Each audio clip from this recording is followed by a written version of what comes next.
You guys obviously got Anthony, after the spring, got him in late. What did you see when you watched him? Obviously, kind of a redshirt year last year at Oregon, but what did you see from him, and what have you seen since he's come here that you like about using him in that position, that will position, where he'll kind of be moved around a lot? He's physical. That's the one thing we did see, and he's versatile. So, at his high school in Las Vegas, he played tight end, and then he also was like a rush end defensive guy. So we were able to see his athleticism in space, catching the ball. So, he's just a natural athlete. And the things we watched while, scouting from Oregon was just a physicality factor, which is something that we have to have at that bull spot. Now he's going to play a bunch of different spots as well, very similar to how we used zero a year ago. So you'll see some similarities there. But he's just more physically gifted and just a mindset. He's just got an attack mindset that you love. All right, so we'll move down and go to Jack, please. Since I know you do special teams also, I wanted to ask you just about the kicking. And obviously, you have a true freshman in here, Nico, that is kind of coming in here trying to win the job. Just what have you seen from him this fall camp, and just what kind of impresses you about him? Yeah, I mean, he's got a chip on his shoulder, and the thing I'll give Nico a lot of credit for, he's an extremely confident young man. So very pleased with him so far. He is a freshman. So you try to build it and bring him along slowly and adapt him into the environment. Because it's going to be different. But he comes from a big time high school. That plays some really good football down in Texas. He's kicked in the All-American game, so he's been in pressure situations, which you love. And we're going to put him in pressure situations. We put him in one today, and he answered the call, which is what you expect. Chris has done a much better job recently, the past week and a half as well, really coming together, and Alex has been serviceable as well. So feel really good about where we're at right now, moving forward with those three guys, and it's exciting to see.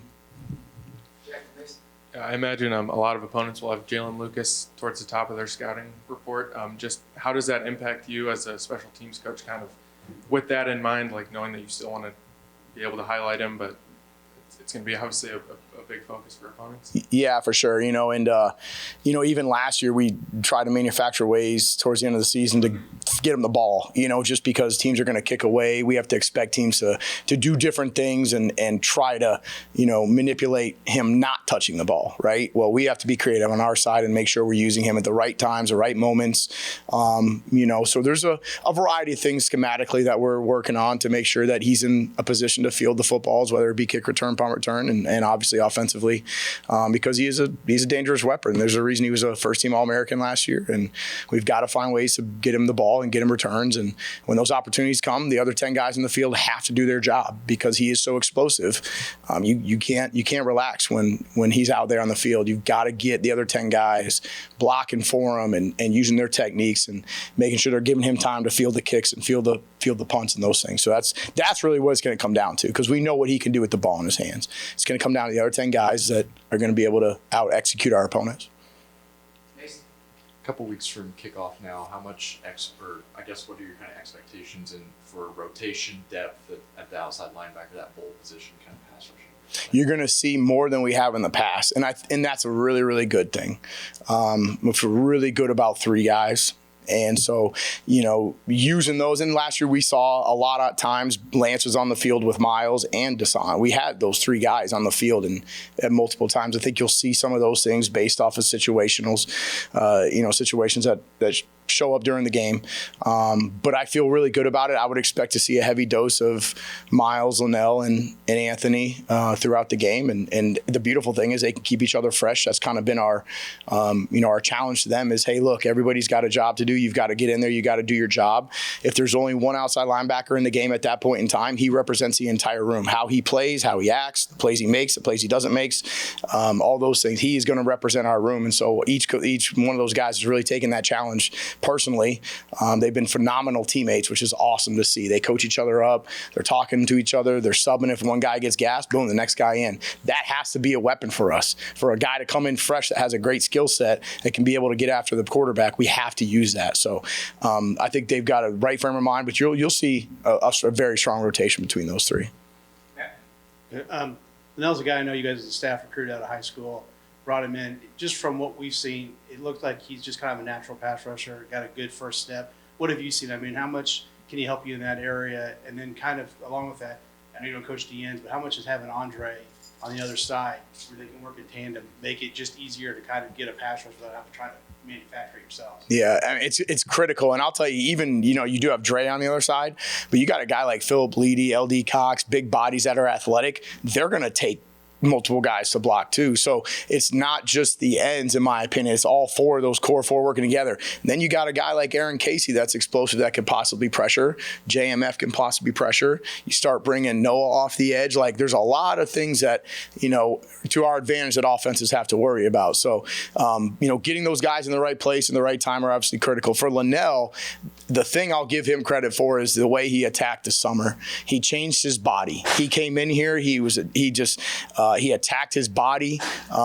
He's down weight, but up in muscle mass, and so he's very lean right now. He's very explosive. You mentioned the first step. His first step is as good as anybody on our team that's going to try to rush the passer. And so we're really excited about him. But again, for us, it's getting the favorable matchups. Dre on one end, him on the other, Anthony, Miles somewhere, Philip Leedy. Like, you got a lot of weapons at your disposal to be able to try to dictate some protections and free up some guys with some one-on-ones and those things. So, but like I said, Linnell's credit is due because of the way he attacked the summer, and he just did an unbelievable job. Jeff told me to ask who the starting quarterback is. He told me to ask you specifically.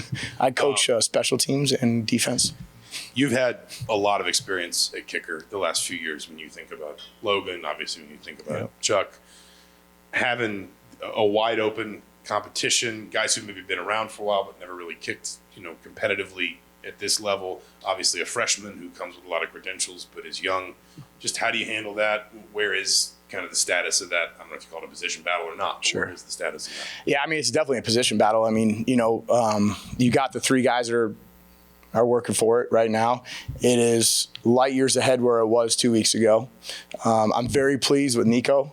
Been very pleased with Chris as well. Alex, we're still trying to bring along, but between Chris and Nico, they've really started to separate themselves a little bit, for sure. But they're doing a great job. We have taken out the PAT field goal period in practice, and now we just call it out. And that's the best way you can simulate and put those guys in pressure situations. And I've alluded to this in the past. We had to do this with James Evans. We had to literally try to put James in an environment where he is jogging off the sideline, getting lined up, seeing the pump. We just did this 2 years ago. So it is a very similar process. Now, obviously, we got points on the line.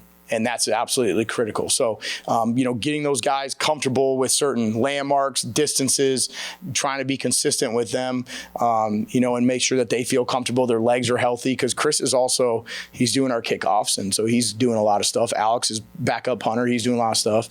So really trying to bring Nico along slowly. Throwing more at Chris because he is the veteran, in the room, and really trying to challenge him from that standpoint. So I think where we're at right now, I feel really good about it.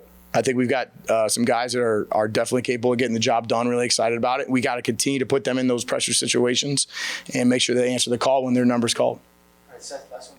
When you talk about the pressure situations that you put them in, what are you able to create in practice in terms of putting kickers in pressure situations? Because there's only so much you can do to kind of replicate the feeling of going out there in front of a packed crowd and kicking in a pressure spot. What are you able to do in practice to kind of replicate that? Yep. So we do 2-minute drill, and instead of needing a touchdown, we need a field goal to win. Coach will say, hey, offense down by 2.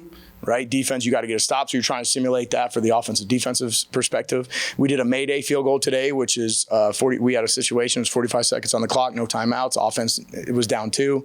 I think they got the ball around like midfield, right? So you got to pick up a couple first downs, run the field goal unit on the field, kick it, and so those are the situations you can put them in. And then you can, we call the defense out. Coach Allen's out there with the air horn. We're surrounding them. We're loud, trying to make it sound like we're in the stadium. The whole defense is on the field, right? I mean, as close as we can get without bothering their operation. And we're yelling, we're screaming. You just try to, anything you can do to boggle their mind, right? And get their mind off of the job that they have to do, right? There's sometimes you can say things, get in their head a little bit if you want to have some fun with them. So just trying to continuously put that pressure on them. But you're right. It is different when you're kicking in Memorial Stadium, and so you've got to try to continue to just out execute it, get their confidence built, right? It's going to come with the preparation that we're giving them. You tell them you've been doing this, you've done this, you just keep hammering it home with them, and it'll show up on September 2nd. I'm confident in that. All right, kids. All right, thanks, guys.